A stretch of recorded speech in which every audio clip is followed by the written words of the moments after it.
Hey guys, Congressman Murphy here. We're making another episode of Making Sense of Congress with my good friend Representative Llyod Smucker from Pennsylvania, the great state of Pennsylvania, 11. Yes, 11. Yes, I have the memory of a goldfish, and so sometimes it doesn't help too much. So Llyod and I serve on the Ways and Means Committee together, and he's been a budget hawk, and we're going to talk about some of those things. So originally, before coming to Congress, you served in the state Senate. Yes. From 2009 to 2016, and you were a businessman before you came in. What kind of business? Construction business. Contracting. Commercial contracting. And you've been in Congress since when? 16, right? Yeah, ran in 16, took office in 17 with President Trump's first term. Okay, Yeah. excellent. Yeah. All right, couple quick fire questions. Sure. On the spot. Yeah. Favorite sandwich? So I'm close to Philadelphia, so cheesesteaks. Okay. I like chicken cheesesteak with sauce and onions. There's a place called Caruso's close to my house, and the owner happens to be my neighbor as well. But awesome. It's a little bit of a splurge, but really good. Well, life is short. Yeah. Carpe exactly. diem, right? So, all right, what's one thing that you should own that you really need to throw out? Probably everything in my storage shed. Like, I don't know, I'm probably like a lot of other homes, you pay a few $100s a month in a storage shed for items that are worth maybe $1,000 or $2,000. You never get rid of it, so like. I'm a little bit of a hoarder. Not a hoarder. Yeah. My wife is, I'm more emotionally attached to objects than anything than she is, and so it's kind of funny. Plus I have a complete drawer of like computer cords and all that crap. Like, and you have no idea what they go to. Need, like, they have different ends on them, so like, I should probably get rid of that. I should probably clear that out. Well, I come home after, sometimes being away, and I'll be like, where's that? And she goes, I got rid of it. And I was like, yeah. What? All right, do you get enough sleep? I actually pay a lot of attention to my sleep. That's important. We know much more about sleep and the importance of sleep. Okay. And we know you're more productive, you'll be able to think better. And so I have an Oura ring. Do you really?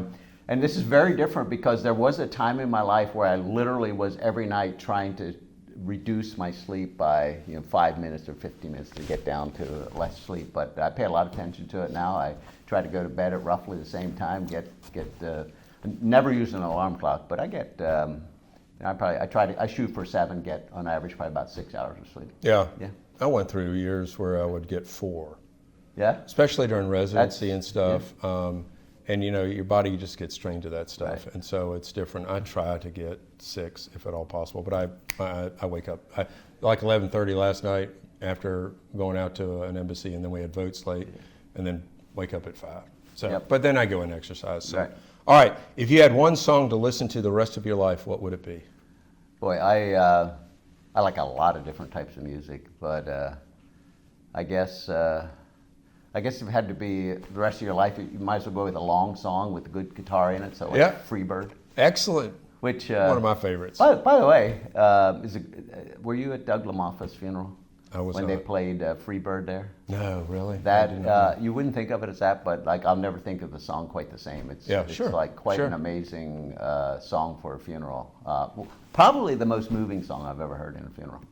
It was quite something. Yeah, that makes sense. Doug, of course, for your listeners, was our colleague who just passed away suddenly at, I think, 66 years old. Just an incredible man. Every day. Yeah. All right, one thing last. What would viewers find interesting about Washington, D.C. that they don't know?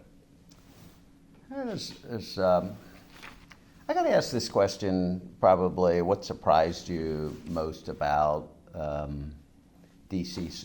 Shortly after I got here? And for me, it was back then, and still, you serve with some really great people here who've accomplished a lot. Yeah. Every single individual here, whether you agree with them or not, and there's some people, we absolutely disagree with what they're doing, but like they've run in their district and been elected to serve their district, and they've run good races to be able to do that. So you work with work with a lot of great people here, and probably more is done on a bipartisan basis than the general public would expect. Yeah, than the media would tell you. Yeah, exactly. Absolutely. So, I think that's probably would be maybe the biggest surprise, because they'll see what they see on the media, which makes it sound like we're always at odds. Yeah. And you are at odds with Certain people times. on different on big topics, but there's a lot we get done. I always kind of say 80% of us could agree on 80% of things. Yeah, I think So maybe even good way more to than, think about maybe it. even more than that. Yeah, So, yeah. all right, let me talk a little bit more about kind of the things that you're known Yeah. for. Being a budget hawk and talking about our debt. We've talked about our debt to GDP ratio. Can you kind of explain what that means and why that's important to Debt our to listeners? GDP? Yeah. Yeah, so I think many people who are paying attention understand that we have a large debt. We're 39, almost 40 trillion now in debt, but the amount of that is always going to be relative to sort of the size of the economy. Yeah. And if you're measuring debt compared to other times in our history, or even to other countries, you're measuring it against the size of the total economy. It'd be like, if a household had a $400,000 mortgage, that feels very different if that household is earning $50,000 per year, or if that household is earning $1 million Sure, per year. absolutely. So, same Yeah. thing. So today, our total economy, the total, you add up all of the products and labor and everything we produce every year, we're at about 30 trillion. Mm-hmm. And our debt, about 40, or another measure, debt held by the public, not intergovernmental debt, is just over 30 trillion. So it's about a 1-to-1 ratio. So our debt is about 100% of our total GDP. The only time, by the way, in history where we've had those kind of numbers was after World War II. World War II, right. Yeah. What number should we aim for? After World War II, it took about 30 years for that to decline over time, and we achieved, I think it was around 30%, 30 to 40% debt to GDP by the mid-'70s, Yeah. which is, economists will tell you, that's a sustainable number. There Yeah. are some countries, probably, I'm trying to think, but there are probably some that have zero debt, which would be great. Yeah. But if you're carrying a debt of 20, 30, 40% of GDP, that's a pretty good target and sustainable. So that's a lot of Yeah. lot of difference. I think Yeah. Switzerland's around 60% or something, and that seems to be somewhat in today's world the sweet spot. And someone I read recently, the worldwide debt is trillions upon trillions upon trillions upon trillions. Yeah, a lot of countries, developed countries, are carrying very high amounts of debt. So why does it right matter? Why does debt matter?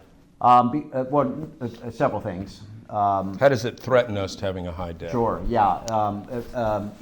It is, I think, not only affecting our prosperity today, but certainly will affect future generations. And the reason I say that is we're today paying $1 trillion in debt. So the federal government is paying $1 trillion in debt every single, or in interest, I should Yeah. say, in interest. To service our debt. The service on the debt every single year. That is money, no matter what your political views, whether you want to cut taxes to put more money back into the economy, or whether you want to provide more in benefits and services to the American people, that's $1 trillion that you can't use for anything else. Yeah. And that's massive. And our total spend annually right now is about $7 trillion, the federal government, including Social Security, Medicare, everything that we spend. And so you think about $1 trillion of that $7 trillion is just interest, which has no economic benefit, no benefit to any American. You're simply paying for decisions that have been made in the past to take on debt. So it's affecting people today when Right. we're paying that much in interest. That also, by the way, selling all that debt pulls money out of the private sector, the private market, so you Yep. have less growth in the economy because of it. So, for instance, CBO is projecting, this is a Congressional Budget Office, is projecting fairly low growth rates for the next few decades. Which is makes unfortunate because we're not sure that they predicted Yeah, lower but- growth but- rates really than we're. Well, that's true, but low growth rates, the difference between what they're projecting, 1.8% growth compounded over multiple years, several decades, compared to say 3% growth, which is our historic average, is massive in terms of the impact on standard of living, Yeah. on this idea that in America we've always expected that future generations, our generation, would do better than our parents and our grandparents before us. Yeah. The debt threatens that Sure. ability for that to happen, and so it's affecting us today. Certainly, as that debt grows and the interest grows, it's going to affect our kids' abilities to do better. All right, well then, to wrap up, Yeah. what's the biggest driver of our debt, and how do we fix this? Yeah, well, the one other point I wanted to make is you go a little further than that. Multiple countries and empires that have been around for a long period of time that have taken on too much debt have either collapsed or declined. So we can't ever take for granted that we're going to continue as we are Right. if we don't put us on a better fiscal path. We can still fix it, and we don't have to expect it needs to be done all at once. Right. We just need to grow the economy faster than the debt, frankly. Right, yeah. And today that's not happening. We're projecting to have increasing deficits every single year. There's only three factors in fixing it. Stronger economic growth, which brings in more revenue. Yep. Raise taxes, which would bring in more revenue as well, or cut spending. Yep. And so you're going to have to I don't think you can solve it by any one of those. It's going to take a on three-pronged their own. approach. It's going to take, on a bipartisan basis, I think, us coming together and being willing to make decisions in each of those areas, and we can still fix it, because the real crisis will occur when people no longer believe, investors no longer believe that the U.S. government has the will or the ability to fix it. They'll stop buying treasuries. Yeah. When people stop buying treasuries, we can no longer finance our governmental operation. You have a sovereign debt crisis. That would be a massive economic Worldwide catastrophe. calamity. That would be a Worldwide catastrophe, worse than the Great Depression. Yeah. We've seen that happen before. And if you just start moving in the right direction, you keep investors' confidence. You buy time, essentially, to work our way out. So this is a multi-decade problem, but we must start moving in the right direction. If we don't, it's going to get harder and harder to fix, and you will ultimately have some sort of collapse if we don't fix it. So, well, thank you for coming and Thanks for making having sense, me. Congress. Appreciate everybody listening today. Today's discussion pretty deep, but it's really important for us, trying to, for our kids and our grandkids. So, Absolutely. all right, thanks, buddy. Thanks. Appreciate it.